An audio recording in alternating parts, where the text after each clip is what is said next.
Jannik Sinner eyes success on other courts after second Australian Open title. Two-time Australian Open champion Jannik Sinner set his sights on mastering clay and grass courts to make himself a complete player after claiming his third hardcourt Grand Slam title on Sunday.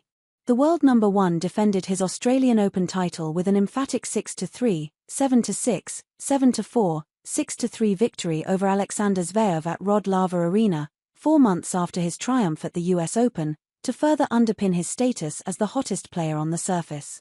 Sinner has reached the semifinals at the French Open and Wimbledon in the last 2 seasons, but the 23-year-old said he hoped to assert his authority on clay and grass this year. "You have to be a complete player, not only on one surface but on also the other two," Sinner told reporters. "I believe last year wasn't a bad season at all on clay and on grass. I can do better, yes, but let's see. I mean, these are questions that I can answer by playing." Sinner, who has won 37 of his last 38 matches on hard courts, said he would dedicate his time and energy to going far in the other Grand Slams. "I'm still young, and I have time to adjust, especially on grass courts, because I've never played the juniors," Sinner added. "It was new when I arrived on the tour. It's exactly what I like, the difficulties trying to understand where I can improve. Hopefully I can show that when the season arrives." Sinner's latest triumph showed his ability to remain fully focused despite the doping case stemming from 2 failed drug tests in March last year hanging over his head.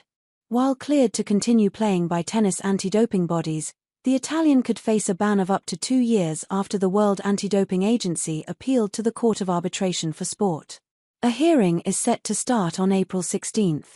"I'm very proud," Sinner said about his ability to shut out the noise and let his tennis do the talking. "It's tough to describe. Many things happen off the court, what you maybe don't know. When I go on court, even if sometimes it's very difficult to block these kind of things, I have the team and people who are close to me, who trust me. That for me is even more important because I can talk with them very openly. When I go onto the court, I try and focus on the match.